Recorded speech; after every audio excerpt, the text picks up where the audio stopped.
Welcome to Raj Bhardwaj cooking tips. आप सबको जन्माष्टमी की हार्दिक शुभकामनाएं। आज जन्माष्टमी स्पेशल जो डिश बन रही है वो है नारियल की बर्फी। बर्फी बनाने का सबका अलग अलग तरीका होता है, बट मेरा क्या तरीका है वो इस रेसिपी पे मैं आगे आपको ज़रूर बताऊंगा और बात करेंगे कुछ सीक्रेट टिप्स की। मुझे कमेंट करके ज़रूर बताइएगा दोस्तों कि आप लोग जन्माष्टमी में कृष्ण जी को कौन सा स्पेशल भोग लगाते हो, जो जन्माष्टमी स्पेशल आपकी डिश होती है। ठीक है, वीडियो स्टार्ट होने से पहले मैं आप सबसे रिक्वेस्ट करूंगा, मेरी प्यारी सी यूट्यूब फैमिली का हिस्सा बनने के लिए, मुझे सपोर्ट करने के लिए, वीडियो आगे देखने के लिए मेरे चैनल पर ज़रूर विजिट करिए, चैनल को ज़रूर सब्सक्राइब करिए और बेल आइकन को भी ज़रूर प्रेस करिए। इससे होगा ये कि जब भी कोई भी नई वीडियो आएगी सबसे पहले आपके पास नोटिफिकेशन आएगा विदाउट एनी कॉस्ट, जिससे आप सबसे पहले मेरी वीडियो देख पाएंगे। चलिए दोस्तों, ज़्यादा देर नहीं करते हैं, देखते हैं नारियल वेलवेट बर्फ़ी बनाने के लिए हमें किन किन सामान की ज़रूरत पड़ने वाली है।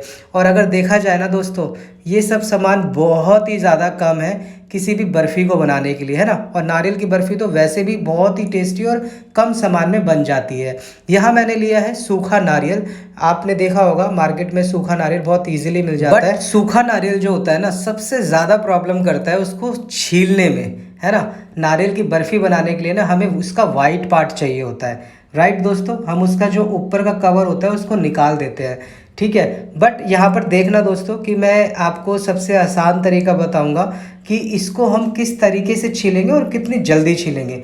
यहाँ मैंने पिलर लिया था, उससे अच्छे से नहीं छीला गया। चाकू लिया, उससे भी अच्छे से नहीं छीला गया। और फिर मैंने लिया कद्दूकस, और यकीन मानिए इसका रिजल्ट ऑसम था। सबसे अच्छा तरीका था कि आप कद्दूकस से थोड़ा सा नारियल को छीलिए और फिर उसका साइड चेंज कर दीजिए, थोड़ा करिए फिर छीलिए, ऐसे ही सारी तरफ से छील दीजिए, राउंड शेप आ जाएगी और आपका नारियल जो है बिल्कुल वाइट हो जाएगा और आपकी मेहनत भी कम लगेगी। देखिए पूरा वाइट हो जाएगा।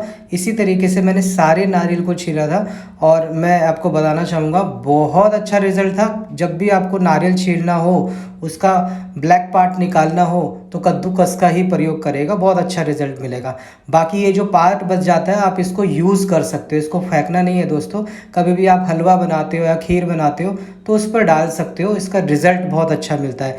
या आप कभी लड्डू बना सकते हो इसके, तो उस पर ये आप डाल सकते हो। फिर सभी नारियल को आपने छोटे छोटे पीसेस में काट। अगर आप इतनी मेहनत नहीं करना चाहते हो नारियल के साथ तो डोंट वरी, मार्केट में आपको नारियल का बुरादा भी मिल जाएगा। डेसिकेटेड कोकोनट बहुत इजीली मिल जाता है मार्केट में। बट मेरा ये पर्सनल एक्सपीरियंस है दोस्तों कि अगर आप नारियल की बर्फ़ी बना रहे हो ना, तो आप घर पर नारियल काट कर और छील कर बनाओगे ना, तो उसका टेस्ट और नारियल के बुरादे का बर्फ़ी का टेस्ट, दोनों का टेस्ट में आपको बहुत अंतर मिलेगा। अब ये आप सोच रहे होंगे कि मार्केट में जो नारियल का बुरादा मिलता है वो भी तो नारियल का बुरादा ही होता है और नारियल से ही बनता है, तो दोनों में टेस्ट अलग अलग कैसे होगा। मैं आपको बताना चाहता हूँ कि नारियल में खुद भी अपना एक गुड फैट होता है, जो नारियल का ऑयल होता है वो इसी में होता है ना। बट जब हम मार्केट से बुरादा लेते हैं तो पता नहीं कितने दिन का होता है। जब हम ऐसे बनाते हैं तो बहुत ही ईजिली बन भी जाता है। आपको पता भी होता है कि घर पर आप नारियल का बुरादा खुद से बना रहे हो तो इसमें कोई मिलावट भी नहीं है। अब लेना है आपने एक जार, मिक्सी का जार लेने के बाद उस पर कटे हुए नारियल डाल दीजिए और इसको कर दीजिए ग्राइंड। जैसे ही आप ग्राइंड करोगे आप देखोगे कितना अच्छा और ज़बरदस्त आपको रिजल्ट मिलेगा। नारियल का बुरादा बिल्कुल वाइट आपने घर पर ही बनाया है, बहुत ही ईजी तरीके से, है ना। इसी तरीके से हम अपने सारे नारियल को ग्राइंड कर लेंगे और सबका नारियल का बुरादा बना लेंगे, बिल्कुल मार्केट जैसा वाइट और बिल्कुल मार्केट जैसा प्लफ़ी प्लफ़ी, है ना।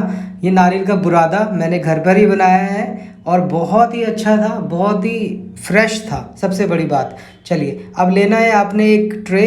आपके पास बर्फ़ी ट्रे नहीं है तो आप थाली में भी डाल सकते हो, बर्फ़ी को जमा सकते हो और उसमें 1 टेबल स्पून डालना है घी या ऑयल और उसको कर देंगे ग्रीस। फिर इसके ऊपर लगाइए बटर पेपर और उसके ऊपर भी 1 टेबल स्पून डालिए घी और उसको भी कर दीजिए ग्रीस। ये ग्रीसिंग हम इसलिए पहले कर रहे हैं ताकि जब हम नारियल की बर्फ़ी बनाएं तो हम जल्दी उसमें ट्रांसफ़र कर सके। आप भी इसी तरीके से करना कि पहले ग्रीसिंग करी हुई ट्रे या थाली पहले रख देना, है ना। अब लेना है एक कढ़ाई, गैस को करिए ऑन और उसमें डाल दीजिए चीनी। चीनी डालने के बाद इसमें डालिए आधा गिलास पानी। मैंने 200 ग्राम चीनी ली थी तो आधा गिलास मैंने यहाँ पानी डाला है। जब चीनी अच्छी से मेल्ट हो जाए फिर इसमें हम डालेंगे अपना कोकोनट पाउडर जो हमने बनाया है, कद्दूकस करा हुआ नारियल। यहाँ आप नोट करना दोस्तों, ना ही मैंने इसमें घी डाला है, ना ही मैंने इसमें तेल डाला है इस बर्फ़ी को बनाने के लिए। सिर्फ 2 टेबल स्पून मैंने लिया था ग्रीसिंग के लिए, यानी ट्रे पे लगाने के लिए, ताकि वो ट्रे से नहीं चिपके, है ना। सारे ही हम नारियल का बुरादा इसी स्टेज पर डाल देंगे और डालने के बाद आपने करना ये है कि इसको अच्छे से चलाना है जब तक ये मिक्स ना हो जाए, ठीक है। अब करते हैं कुछ ज्ञान की बातें। नारियल में बहुत सारे पोषक तत्व होते हैं जो वज़न घटाने में भी मदद करते हैं। ये आपके कोलेस्ट्रॉल लेवल को भी कंट्रोल में रखता है ना। तो दोस्तों मानिएगा, नारियल की बर्फ़ी ना केवल स्वादिष्ट होती है बल्कि आपके लिए आपकी सेहत हेल्दी भी है। यहाँ पर आप देखिएगा दोस्तों, मैंने सब नारियल को अच्छे से मिक्स कर लिया है। नोट करने वाली बात यह है कि फ्लेम को आपने लो ही रखना है, लो फ्लेम पर आपने ये बर्फ़ी को बनाना है। यहाँ मैं 1 गिलास दूध का ले रहा हूँ और दूध को डालने के बाद मैं अच्छी तरीके से सब चीज़ों को मिला लूँगा। साथ ही यहाँ पर मैं लूँगा 1 कप घर का बना हुआ मावा। ये घर का बना हुआ मावा है दोस्तों।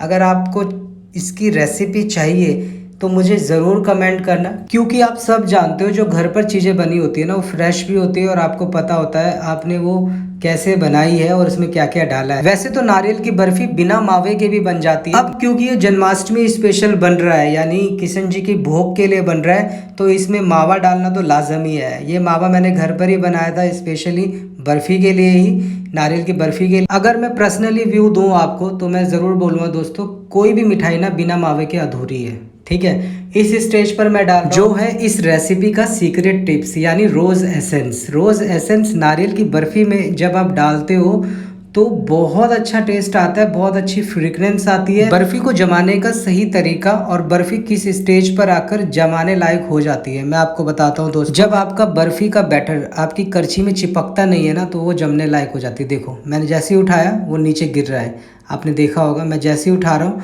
वो करछी में बिल्कुल नहीं लग रहा है, तो यानी हमारी बर्फ़ी जमने लायक हो गई है। फिर करिए ये, ग्रीस करी हुई ट्रे पर अपने बर्फ़ी के बैटर को डाल दीजिए और उसको अच्छी तरीके से सब इक्वली स्प्रेड कर दीजिए। और यहाँ नोट करने वाली बात यह है, क्योंकि मैं 2 सेट में बर्फ़ी बना रहा हूँ तो पहले आधी जो बर्फ़ी डालूँ उसमें कोई कलर नहीं डाला है, उसको अच्छे से फ्लैट करके अच्छे से सेट करके छोड़ दूँगा। यहाँ नोट करने वाली बात यह है कि आपने गैस को ऑन रखना है और साथ ही उसमें कढ़ाई फिर से रख देनी है। बस ये प्रोसेस थोड़ा सा फास्ट करना है आपने, ताकि आपकी बर्फ़ी इक्वली बहुत अच्छे से जमे और अच्छे से सेट हो। यहाँ मैं रेड फूड कलर का यूज़ कर रहा हूँ और मैं आपको दिखाना चाहूँगा, मैंने जब 4 बूंद इसमें डाला था तो मुझे कम लगा। और मेरे से क्या हुआ मिस्टेक कि जैसे ही मैंने इसमें दोबारा से इसको थोड़ा सा डार्क करने के लिए फूड कलर की बॉटल उठाई, तो दोस्तों आप देखिएगा वो एकदम से हुआ ये कि पूरी पलट गई। और कहा जाता है ना कि जो होता है अच्छे के लिए होता है। अब क्योंकि ये कृष्ण जी के लिए भोग बन रहा था, कृष्ण जी का प्रसाद बन रहा था, उसका नतीजा ये हुआ दोस्तों, जब मैंने इसको मिक्स करा ना, आप यकीन मानिए बिल्कुल वेलवेट जैसा कलर हो गया। और मैंने इसका नाम दिया वाइट एंड रेड नारियल की वेलवेट बर्फ़ी।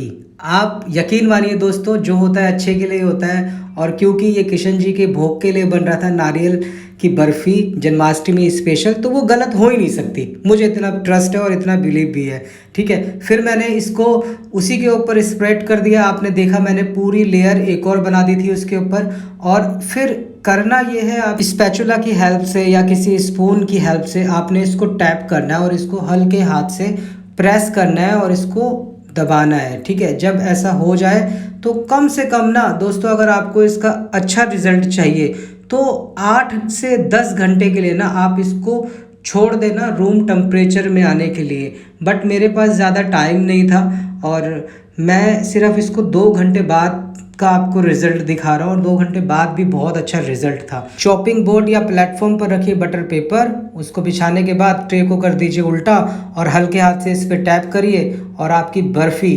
बिल्कुल निकल कर आपके सामने आ जाएगी। और देखिए हमने जो बटर पेपर लगाया था वो ट्रे में ही चिपका रह गया। अच्छा हुआ हमारी, इसने भी हमारी मेहनत को कम कर दिया, ठीक है। अब अपने हिसाब से, अगर आपको स्क्वायर पसंद है तो आप स्क्वायर काटिए, अगर आपको ट्रायंगल पसंद है तो आप ट्रायंगल काटिए। आपको जैसी इच्छा है बर्फ़ी वैसे काटिए। अब क्योंकि ये घर पर बर्फ़ी बना रहे हो आप, तो आप अपने हिसाब से काट सकते हो, कोई दिक्कत नहीं है ना। हम कोई परफेक्ट नहीं है हलवाई की तरह कि हम इक्वली शेप देंगे। आपको जिस तरह से काटनी है उस तरह से काटिए। मैं आपको इसका रिज़ल्ट दिखाता हूँ कि जब मैंने इसको उठाया तो 2 शेड दिख रही होंगी आपको, रेड और वाइट, है ना, ऑफ वाइट। आप देखिए रेड कलर कितना ऑसम लग रहा है इस बर्फ़ी पे। मैं ये बिलीव नहीं कर सकता था कि इतना प्यारा लगेगा बर्फ़ी पे। यहाँ पर 2 किलो जितनी बर्फ़ी रेडी हुई है और आप इसे एक डिब्बे में कर दीजिए पैक। अब मैं दिखाता हूँ इसको तोड़कर, इसका टेक्सचर अंदर से कैसा था और ये कितनी सॉफ्ट है। देखिए दोस्तों, ये दिखने में कितनी सॉफ्ट लग रही है और कितनी जूसी लग रही है, माउथ मेल्टिंग वाला टेक्सचर। श्री कृष्ण गोविंद हरे मुरारे, हे नाथ नारायण वासुदेवा। आप सबको श्री कृष्ण जन्माष्टमी की हार्दिक शुभकामनाएं एवं अभिनंदन।